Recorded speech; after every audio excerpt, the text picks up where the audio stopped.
सभी लोगों को मेरा प्रणाम। हरे कृष्णा। आज की वीडियो में हम जो है वो गुरु के गोचर के बारे में बात करेंगे, जो कि 22 अप्रैल 2023 को मेष राशि में होने वाला है। वीडियो स्टार्ट करने से पहले मैं आपको ये बता दूं कि ये एक गोचर का वीडियो है। किसी भी कुंडली विश्लेषण का जस्ट ये एक पार्ट है। सबसे महत्वपूर्ण हमारी दशा होती है वर्तमान की, उसके बाद अंतर्दशा होती है और लास्ट में आपको जो है वो गोचर देखना होता है। दशा जो होती है वो हमारी लाइफ में हमारा स्टेटस बताती है, अंतर्दशा जो होती है वो इवेंट्स बताती है और अंत में हमको वो जो इवेंट कब होगा उसको पिन पॉइंट करने के लिए गोचर देखना पड़ता है। तो मैं आपको आज जो भी निगेटिव या पॉजिटिव बताऊं, पहले आपको जो वो निगेटिव या पॉजिटिव होगा वो डिपेंड करता है कि आपकी दशा या अंतर्दशा क्या चल रही है। 22 अप्रैल को गुरु मेष राशि में गोचर करेंगे और गुरु जो होंगे जब वो मेष राशि में गोचर करेंगे तो ऑलरेडी वहां पर राहु रहेंगे और सैटर्न का उस पर एस्पेक्ट होगा। तो यहाँ पर सबसे पहले हम वो बात करते हैं जिसका हम सबको ध्यान देना है, रिगार्डलेस हमारी लगन या राशि कौन सी हो। तो देखिए, क्योंकि गुरु मीन राशि से मेष राशि में गोचर करेंगे 22 अप्रैल 2023 को, तो जब ये वाटर साइन से गुरु फायर साइन में गोचर करेंगे तो यहाँ पर एक बहुत ही सेंसिटिव पॉइंट आता है जिसको हम लोग गंधांता कहते हैं ज्योतिष में। ये पॉइंट बहुत ही सेंसिटिव होता है, इस सब का हम सबको ध्यान रखना है। क्यों होता है? क्योंकि वाटर साइन जो होती है वो हमारे इमोशंस की, सबकॉन्शियस माइंड की होती है और फायर साइन जो होती है वो एक्शन और ट्रांसफॉर्मेशन की होती है। और जुपिटर क्या है? वो एक्सपेंशन के कारक है, किसी भी चीज़ को वो बहुत बढ़ा देते हैं।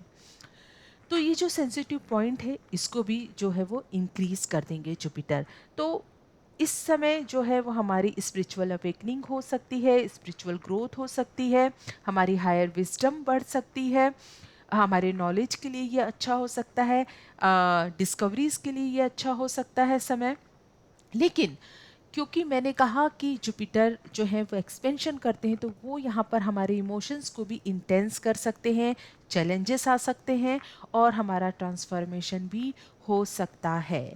तो ये गंधांता की जो है वो मैंने स्थिति बताई। अब ये जो गंधांता का पीक टाइमिंग है ये कब होने वाला है? ये 17 अप्रैल से 26 अप्रैल 2023, 17 अप्रैल से 26 अप्रैल के बीच पीक होगा गंधांता का जो समय होगा। तो इस समय आपको थोड़ा सा ध्यान रखना है।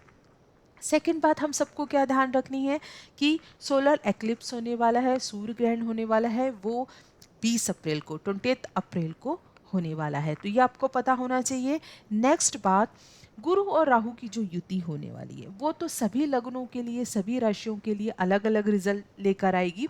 लेकिन एक बात जो कि सभी, चाहे कोई भी लगन या राशि हो, जिसको ध्यान रखना है इस युति के होने पर, वो इस बात का है कि गुरु और राहु की जब युति होती है तो यहाँ पर ये एक पिक्यूलियर ओन व्यूज देती है नेटिव को।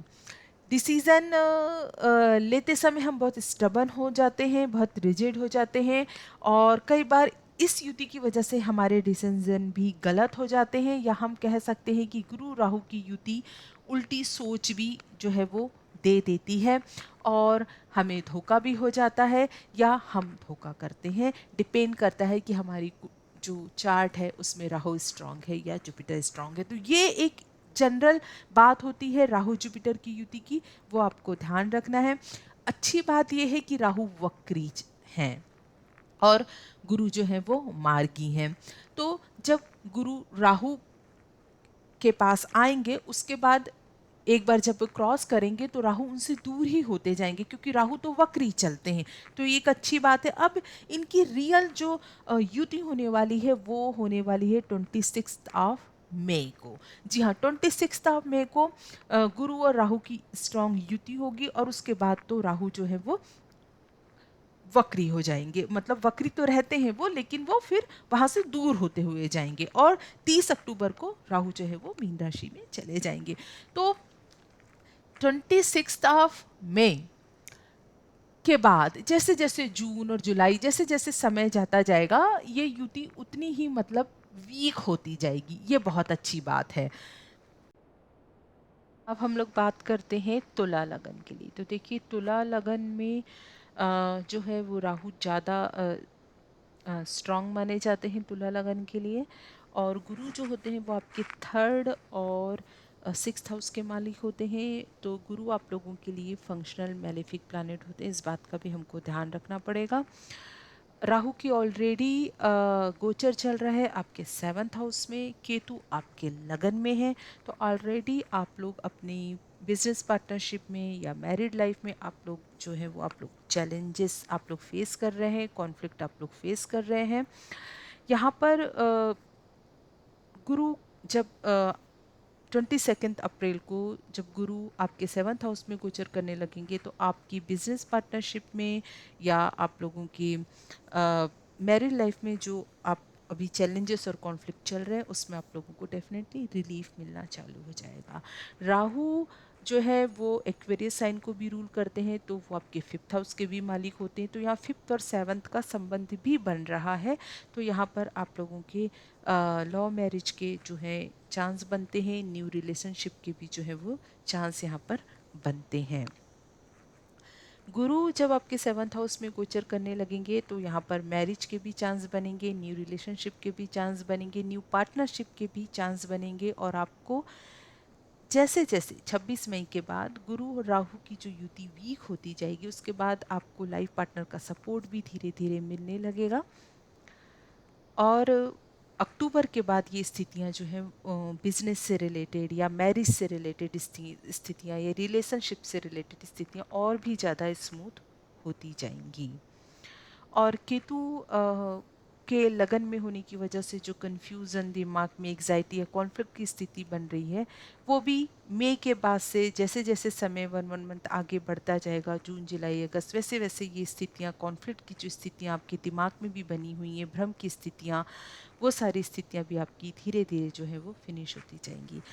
लेकिन जब तक गुरु और राहु की युति है तब तक यदि आप किसी रिलेशनशिप में जाना चाहते हैं या बिजनेस पार्टनरशिप में जाना चाहते हैं तो थोड़ा सोच समझ के डिसीज़न लें, जांच पड़ताल करके लें। क्योंकि आप लोगों के चार्ट में जैसे कि मैंने कहा कि लिब्रा लगन के लिए राहु ज़्यादा स्ट्रांग होते हैं, तो यहाँ पर कई बार बिजनेस से रिलेटेड धोखे वाली स्थिति राहु गुरु की युति की वजह से बन सकती है। तो ना तो आप किसी को धोखा दें ना और जांच पड़ताल करके ही आप इन स्थितियों बिजनेस से रिलेटेड या रिलेशनशिप से रिलेटेड स्थितियों को आप अच्छे से देखें और उसके बाद ही आप डिसीज़न लें। अक्टूबर के बाद ये स्थितियाँ जो हैं वो बहुत अच्छी हो जाएंगी। बिजनेस पार्टनरशिप से रिलेटेड स्थितियाँ या रिलेशनशिप से रिलेटेड स्थितियाँ। और ऑफ कोर्स क्योंकि गुरु जो है वो आपके थर्ड और सिक्स्थ हाउस के मालिक होते हैं, पराक्रम हाउस के मालिक होते हैं, कंपटीशन हाउस के मालिक होते हैं। तो ऑफ कोर्स ये आपको मेहनत बहुत कराएंगे, आपकी छोटी यात्राएं बहुत हो सकती है, आप बहुत पराक्रमी हो जाएंगे, बिजनेस से रिलेटेड आप बहुत मेहनत करेंगे और आपको उसके बाद रिजल्ट भी मिलना धीरे धीरे चालू हो जाएंगे। तो गुरु का गोचर आप लोगों के लिए अच्छा होगा, बस आपको थोड़ा हार्ड वर्क करना पड़ेगा। और मई के बाद जैसे जैसे राहु गुरु की युति वीक होती जाएगी वैसे वैसे आपको बहुत अच्छे जो है वो पॉजिटिव रिजल्ट जो है वो आपको मिलने लगेंगे। गुरु और राहु दोनों का जो एस्पेक्ट है और सैटर्न का भी, गुरु राहु सैटर्न तीनों का एस्पेक्ट आपका जो है वो 11th हाउस में है। तो यहाँ पर थोड़ा गेन आपको होगा लेकिन कई बार आपको डिले भी होगा गेन में। तो दोनों टाइप की जो स्थितियां हैं वो यहाँ पर बनती हुई दिखाई देंगी। और आपको उपाय क्या करने चाहिए, तो आप लोगों को जो उपाय हैं वो आपकी जो भी दशा अंतर्दशा चल रही है उसके अकॉर्डिंग ही आप लोगों को जो है वो उपाय करने चाहिए।